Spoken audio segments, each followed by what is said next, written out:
Hey guys, welcome to world affairs. मैं हूं प्रशांत धवन। दिसंबर 2020 के अंत में इंडिया और भूटान ने स्टार्ट किया है एक बहुत ही इंपॉर्टेंट इनिशिएटिव। क्या है कि 2019 में इंडिया और भूटान ने साइन किया था एक एग्रीमेंट। उसमें यह लिखा है कि भूटान और इंडिया मिलकर बनाएंगे एक सैटेलाइट और उसको लॉन्च करेगा इसरो। बहुत ही इंपॉर्टेंट स्टेप है। और फर्स्ट ऑफ ऑल अगर हम बात करें भूटान की, तो यहाँ पे आप अगर देखेंगे, ये है हमारा प्यारा भारत और यहाँ पर है भूटान।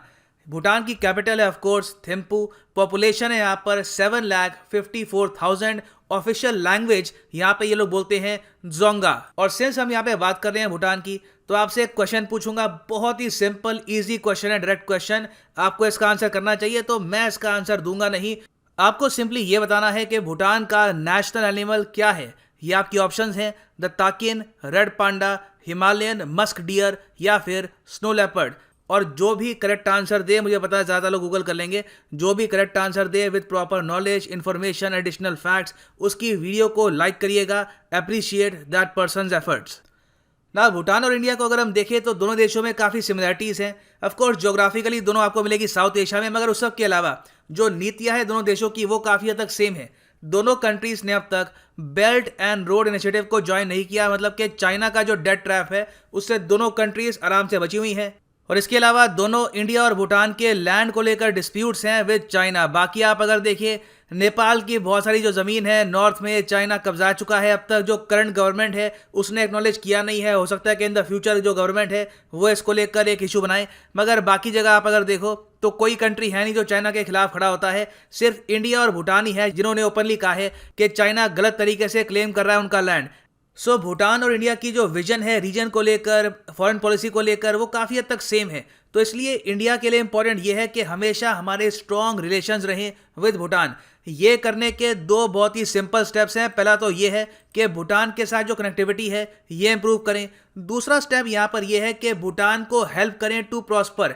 इनको science and tech, education, various field में इनकी हेल्प करें, ताकि कभी भी इनको ये ना लगे कि we are losing out by not joining belt and road initiative, या फिर अगर हम चाइना से लोन ले लेते तो हमको फायदा होता। नीड कॉन्स्टेंटली ये है कि हम भूटान को सपोर्ट करें। इसके लिए एक स्टेप लिया जा चुका है। रिसेंटली भारतीय रेलवे ने एक सर्वे शुरू किया है जो ये जानेगा कि क्या एक रेल लिंक हम सेटअप कर सकते हैं बिटवीन इंडिया एंड भूटान।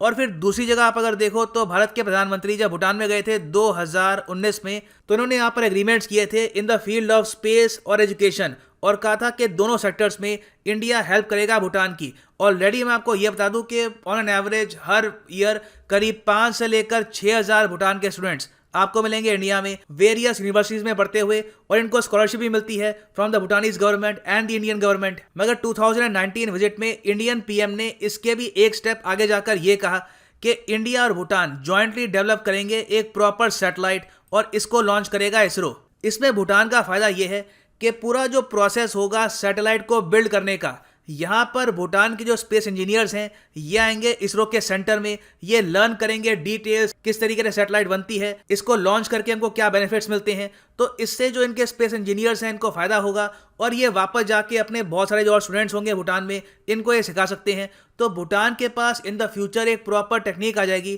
कि सैटेलाइट्स बिल्ड कैसे करनी है। हाँ, ऑफ कोर्स अगर इनको लॉन्च करना है तो उसमें तो टाइम लगेगा। लॉन्च करने के लिए इसरो यहाँ पर जो अपने रॉकेट्स है उसकी हेल्प प्रोवाइड कर सकता है, मगर सैटेलाइट बनाना ही अपने आप में it is a very complex process, और वो टेक्नोलॉजी इंडिया प्रोवाइड कर रहा है भूटान को। नाउ इससे पहले अगर हम देखें तो 2017 से ही इंडिया ने सैटेलाइट के जरिए भूटान को सर्विसेज प्रोवाइड करना स्टार्ट कर दिया था। इंडिया ने लॉन्च करी थी 2017-18 में एक बहुत ही इंपॉर्टेंट सैटेलाइट GSAT-9, जिसका नाम है साउथ एशिया सैटेलाइट। पहले इसका नाम था सार्क सैटेलाइट, मगर बाद में पाकिस्तान ने इससे विड्रॉ कर दिया, तो इसका नाम अब सार्क सैटेलाइट नहीं है, इसका नाम है साउथ एशिया सैटेलाइट। और इसको भूटान एक्सटेंसिवली यूज कर रहा है। इसका डेटा रिसीव करने के लिए इंडिया ने एक ग्राउंड स्टेशन भी प्रिपेयर किया है भूटान में। अब प्लान यह है कि 2021-22 के आसपास भूटान की एक खुद की सैटेलाइट लॉन्च की जाए जिसका नाम होगा INS-2B। और जब मैं वीडियो रिकॉर्ड कर रहा हूं तो भूटान के स्पेस इंजीनियर्स ऑलरेडी इसरो के सेंटर में पहुंच चुके हैं फॉर अ 2 मंथ ट्रेनिंग। ये है फेज 1 ऑफ देयर ट्रेनिंग। इस तरीके से कई महीनों तक इसरो के अंडर होगी इनकी ट्रेनिंग और ये लर्न करेंगे कि एक स्मॉल सैटेलाइट कैसे बिल्ड करते हैं। इनकी ट्रेनिंग बाय द वे अभी हो रही है UR राव सैटेलाइट सेंटर में। और INS-2V के बारे में अभी जो जानकारी मिली है उससे ये पता लग रहा है कि ये होगी एक रिमोट सेंसिंग सैटेलाइट। हो सकता है कि इन फ्यूचर इस पर और डिटेल्स निकले, मगर जो अभी लिमिटेड डिटेल्स हैं उसके हिसाब से ये पता लग रहा है कि ये होगी एक अर्थ ऑब्जर्वेशन सैटेलाइट और इसको भूटान यूज करेगा अपने लैंड, एग्रीकल्चरल एरियाज, फॉरेस्ट को मैनेज करने के लिए। अब आपके माइंड में क्वेश्चन आएगा कि क्या ये है भूटान की पहली सैटेलाइट? तो इसका आंसर है नहीं। भूटान की जो पहली सैटेलाइट है वो थी भूटान 1। ये भूटान ने लॉन्च करवाई थी 2018 में। इसमें देखो भूटान की पार्टिसिपेशन ना के बराबर थी। क्या था कि जापान का प्रोग्राम था अंडर UN फंडिंग, उसके अंडर जापान में कुछ कंट्रीज ने भी सैटेलाइट बनाई, नैनो सैटेलाइट, बहुत ही छोटी सैटेलाइट बनाई और उसके बाद SpaceX के रॉकेट से इसको लॉन्च किया गया था to the international space station. तो भूटान की यहाँ पर कोई फंडिंग नहीं थी, इनके साइंटिस्ट को कुछ ज़्यादा लर्न करने को मिला नहीं क्योंकि सैटेलाइट एक नैनो सैटेलाइट थी। बस कॉलेज स्टूडेंट्स यहाँ पर गए थे। और जो ये सैटेलाइट है भूटान 1, इसमें कोई कैमरास भी नहीं है, तो कुछ ज़्यादा फंक्शंस है नहीं सैटेलाइट के।